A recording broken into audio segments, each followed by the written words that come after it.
The late afternoon sun cast long shadows across the old neighborhood, painting the brick buildings in shades of amber and gold. Rachel Morgan sat on the concrete steps, outside the abandoned warehouse where she'd been sheltering for the past 3 weeks. Her cream-colored dress, once beautiful, now worn and stained, hanging loosely on her thin frame.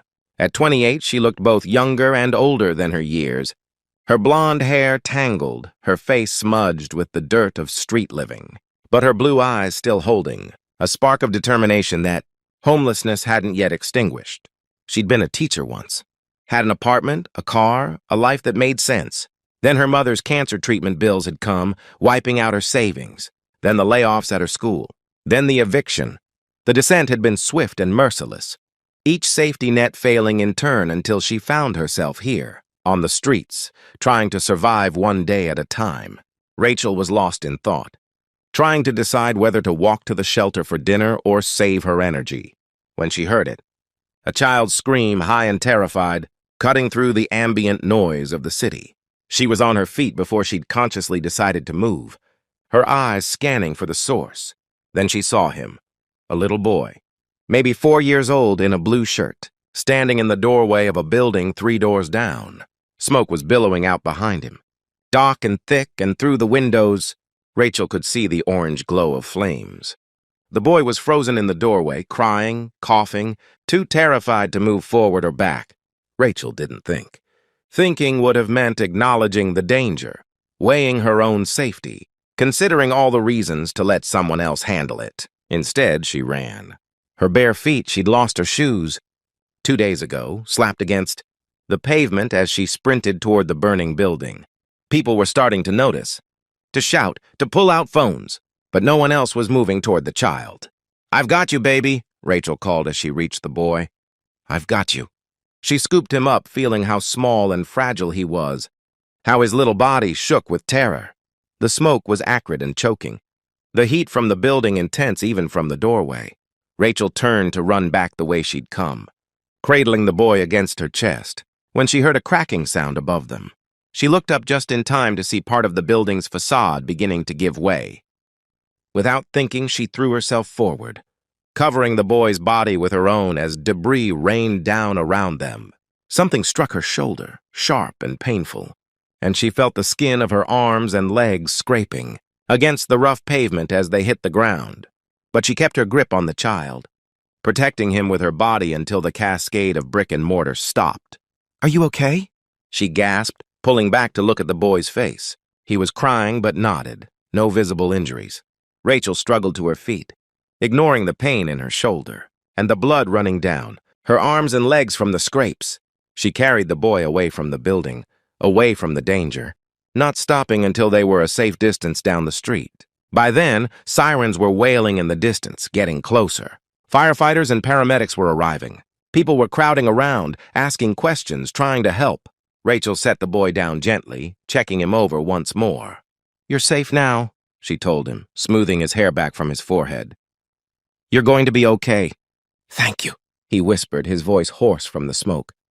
"You saved me." "Ma'am, we need to check you over," a paramedic said, approaching with a medical kit. "You're injured." "I'm fine," Rachel said automatically. She'd learned that accepting help often meant answering questions she didn't want to answer, dealing with systems she no longer trusted. "The boy needs you more. We have someone with him." "Please, you're bleeding." I said I'm fine. Rachel backed away, suddenly aware of all the eyes on her, the attention she didn't want. She looked like what she was, homeless, dirty, someone who didn't belong in a rescue story. She could see the questions forming in people's faces, the mix of gratitude and discomfort that she'd learned to recognize. Before anyone could stop her, Rachel slipped into the growing crowd and disappeared. She found a quiet alley 3 blocks away and finally allowed herself to sit down, to acknowledge the pain. Her shoulder throbbed where the debris had struck it. Her arms and legs burned from the scrapes, blood seeping through the torn fabric of her dress. But she was alive, and more importantly, that little boy was alive. Rachel closed her eyes, letting the adrenaline drain away, replaced by the familiar exhaustion that was her constant companion. She'd done something good today. That would have to be enough. What Rachel didn't know was that the little boy she'd saved was Max Harrison, and that his father, CEO and majority owner of Harrison Technologies, one of the city's most successful companies, was currently in a meeting downtown when he got the call that his son had been in a fire. Ethan Harrison was 35, wealthy beyond most people's dreams, successful by every measure society used. He'd built his company from the ground up, working 100-hour weeks, sacrificing everything for success. His marriage had been a casualty of that. Ambition. His ex-wife had taken their daughter to California 2 years ago, and Max, his son from a later relationship that had also failed, lived with him full-time. Max was everything to Ethan. The boy's mother had struggled with addiction and had agreed that Max was better off with his father. Ethan had poured all the love he'd failed to show in his romantic relationships into his son. And the thought of losing Max was more terrifying than any business failure could ever be. When the call came that Max had been in a fire at his after-school program, that he was safe, but had been rescued by a stranger who had then disappeared, Ethan left his meeting without a word. His driver had him at the scene in 15 minutes, where he found Max wrapped in a blanket, being checked over by paramedics, physically unhurt but shaken. "Daddy!" Max cried when he saw his father, and Ethan pulled him into his arms, holding him so tight he worried he might hurt him, but unable to let go. "I'm here," Ethan said, his voice breaking. "I'm here, buddy. You're okay. You're safe. The lady saved me," Max said, his words tumbling over each other. "The fire was so scary, and I couldn't move, and she came running and picked me up. And stuff was falling, but she protected me, and she got hurt, but then she left. And I didn't get to thank her properly, and Daddy. We have to find her." "We will," Ethan promised. "I swear to you we'll find her." But it wasn't easy. The woman had disappeared into the crowd before anyone could get her name. The witnesses Ethan's security team interviewed could only provide vague descriptions. Blonde, young, wearing a light-colored dress, homeless or transient based on her appearance. No one had seen where she'd gone. The security footage from nearby buildings showed her running toward the fire, carrying Max away and then slipping into the crowd. But the cameras lost her after that. She'd vanished as thoroughly as if she'd never existed. Ethan spent the next 3 days searching. He had his entire security team on it. He hired a private investigator. He went to the spot where Max had been saved and walked the neighborhood himself, showing people a sketch artist's rendering based on witness descriptions. Nothing. It was as if the woman had been an angel who'd appeared in their moment of need and then returned to wherever angels go when their work is done. Finally, on the 4th day, Ethan was walking through the warehouse district, showing the sketch to anyone who would look at it, when an older man loading boxes onto a truck stopped him. "Yeah, I might have seen her," the man said, studying the picture. "Woman who looks like that sleeps rough sometimes over by the old Miller building. Can't say for certain it's her, but could be." Ethan's heart leaped. "When? When did you see her?" "Earlier this morning. But listen, mister, you look like money. And people around here, they don't always trust money. You go storming in there with your fancy suit and your security guards. She'll disappear again. You want to find her, you need to go gentle. Go alone, be respectful." Ethan took the advice. That evening, as the sun was setting, he went alone to the Miller building. He found Rachel sitting on the steps where he'd been told she sometimes stayed, her injured arm wrapped in what looked like an old t-shirt, her face gaunt with hunger and exhaustion. He approached slowly, not wanting to startle her. "Excuse me," he said gently. "Are you the woman who saved a little boy from a fire 4 days ago?" Rachel looked up, and Ethan saw her eyes widen with recognition, not of him specifically, but of what he represented: money, authority, trouble. She started to stand, to flee, but Ethan held up his hands. "Please don't run. I'm Ethan Harrison, Max's father. You saved my son's life, and I've been searching for you ever since." Rachel stood wary, poised for flight. "He's okay? Your son? He's perfect. Thanks to you."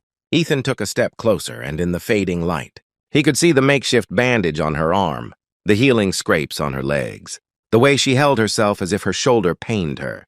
"But you're hurt. Please let me help you. Let me repay what you did for my son."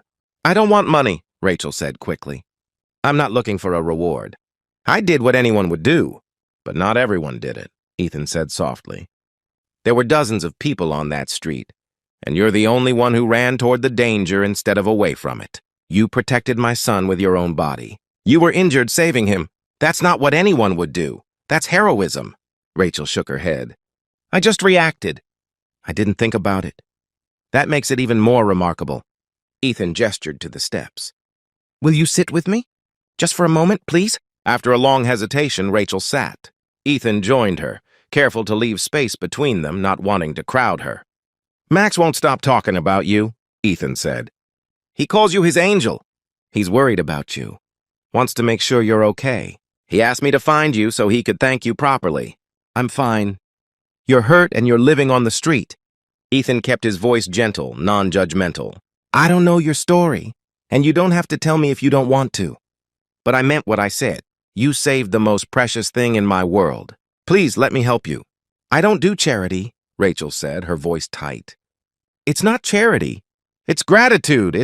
Ethan paused, trying to find the right words. Do you have family? People who would want to know you're safe? Rachel's face crumpled slightly before she got it under control. My mother died 6 months ago. Cancer. I don't have anyone else. I'm sorry, Ethan said, and meant it. That must be incredibly hard. They sat in silence for a moment. Then Ethan spoke again, his voice careful. I have a proposition for you. Not charity, but an actual job. I need someone I can trust around. Max. Someone who would protect him the way you did. His mother isn't in the picture, and I work long hours. I have a nanny, but Max needs more than just childcare. He needs someone who cares, who sees him as more than just a job. Would you consider being part of his life? Working for our family? Rachel looked at him with disbelief. You want to hire me? You don't know anything about me. I know the most important thing. I know you'd run into a burning building to save a child you'd never met. I know you'd shield a 4-year-old with your own body. That tells me more about your character than any resume ever could. I was a teacher, Rachel said quietly. Before 2nd grade. I lost everything when my mother got sick. The medical bills, the time off work, everything just fell apart. Then you're qualified, Ethan said. More than qualified. Rachel, it is Rachel, isn't it? I heard one of the witnesses mention that name. She nodded, surprised he knew. Rachel, I'm not trying to rescue you or save you. I'm offering you a job because you're the person I want in my son's life. Yes. The job comes with housing. You'd have your own apartment in my home. And yes, it comes with health care and a salary that would let you rebuild your life. But I'm offering it because you're the right person, not because I feel sorry for you. Why would you trust me? I'm homeless. I could be anyone. You're someone who risks their life for others. That's who you are. The circumstances that led to you being homeless don't change that. If anything, they prove your strength. You've been through hell and you're still here. Still fighting, still caring about others. That's the person I want my son to know. Rachel was crying now, silent tears running down her dirty cheeks. I haven't had anyone believe in me in so long. Believe in yourself, Ethan said gently. You saved my son. You're a hero. You're stronger than you know. Let me give you a chance to rebuild not as charity, but because you've earned it. Because you deserve it. Rachel thought about Max's small face, his trust, his fear. She thought about how natural it had felt to protect him, to put his safety above her own. She thought about her mother, who'd always told her that teaching was her calling, that she had a gift with children. Okay, she whispered. I'll try. That night, Ethan took Rachel to a hotel. He arranged for a doctor to check her injuries, for clothes to be delivered, for a meal to be brought to her room. And the next morning, he took her to meet Max. The reunion was beautiful in its simplicity. Max saw Rachel and ran to her, throwing his small arms around her waist. You came back! I was so worried about you. Rachel knelt down, pulling the boy into a proper hug. I'm okay, sweetheart. And you're okay. That's what matters. Will you stay? Max asked, his eyes hopeful. Daddy said maybe you could live with us and help take care of me. Please, I like you. Rachel looked up at Ethan, who was watching them with an expression of such relief and gratitude that it made her chest tight. She looked back at Max, this child who'd somehow changed her life by being in danger, who'd given her a purpose when she'd lost all sense of direction. Yeah, she said, her voice thick with emotion. I'll stay. The transformation wasn't instant or magical. Rachel had trauma to work through, confidence to rebuild. But slowly, day by day, she healed. She worked with Max, teaching him, playing with him, loving him with the same fierce protectiveness she'd shown that day in the fire. She took courses to renew her teaching certification. She saved money, built a life, remembered who she was before everything fell apart. And Ethan watched it all, this woman's courage and resilience, and felt something shift in his own heart. He'd been so focused on work, on success, on achievement, that he'd forgotten to build a life. Rachel reminded him what mattered: kindness, courage, the willingness to run toward danger to save someone who needs help. A year after that day, Rachel had her own classroom again, teaching at the private school Max attended. She had her own apartment downtown, her own savings, her independence fully restored. She continued to spend time with Max and Ethan, but now as a friend, as family, rather than as an employee. And on the anniversary of the fire, the three of them went to the rebuilt community center that had replaced the burned building. Ethan had donated the funds to construct it, and Rachel had helped design the educational programs. They stood together at the dedication, Max between them holding both their hands. "Rachel saved me," Max told the crowd when he was invited to speak, his 7-year-old voice clear and proud. "And then she saved my daddy too by teaching him what's really important. She's my hero." Rachel squeezed his hand, tears in her eyes. She'd thought that day in the fire was about saving Max, but the truth was more complex. Yes, she'd saved him, but he'd saved her too. Given her a reason to fight, to believe in herself, to rebuild. That's how it works sometimes. We save each other. The homeless woman saves the child, and the child's family helps her remember she's more than her circumstances. The hero turns out to need saving too. And the one who looks like they have everything learns they've been poor in the ways that matter most. Later, as they walked through the new center, Max running ahead to explore, Ethan touched Rachel's arm. "Thank you," he said, "for everything." For Max, yes, but also for showing me what I'd been missing. "Thank you for seeing me," Rachel said. Not the homeless woman, but me. Rachel, a person who made mistakes and had bad luck but was still worth believing in. "You saved my son's life. How could I see you as anything but remarkable?" Rachel smiled. "People see what they want to see. You chose to see someone worth helping. That's rare." "No," Ethan said softly. "What's rare is someone who runs into fires to save children they've never met. Everything else follows from that." They stood together watching Max laugh and play, both of them knowing that the fire that had brought them together had burned away. The old versions of themselves and forged something new. A family, maybe not traditional, but real. A friendship built on mutual rescue and respect. A reminder that courage comes in many forms. And sometimes the person who looks like they need saving is actually the one doing the saving. That's the truth about heroism. It's not about having everything. It's about giving everything, even when you have nothing left to give. Rachel had proven that. And in doing so, she'd changed not just one life, but two, reminding both Max and Ethan that what we value matters more than what we own, and who we help defines us more than who we impress. The homeless woman saved a child from fire, and minutes later, the CEO millionaire came searching for her. But what he found was so much more than the hero he expected. He found a teacher, a friend, a reminder of everything he'd forgotten in his climb to success. And she found something too. Not rescue, but recognition. Not charity, but respect. Not an ending, but a beginning. And Max? He got his angel. The one who ran into the fire when no one else would. The one who stayed when she could have left. The one who proved that real wealth has nothing to do with bank accounts and everything to do with the courage to care, even when caring cost you everything. That's the story Rachel told Max years later, when he asked her about that day. "You saved me," he insisted. "We saved each other," Rachel corrected gently. "That's what people do when they're brave enough. They save each other."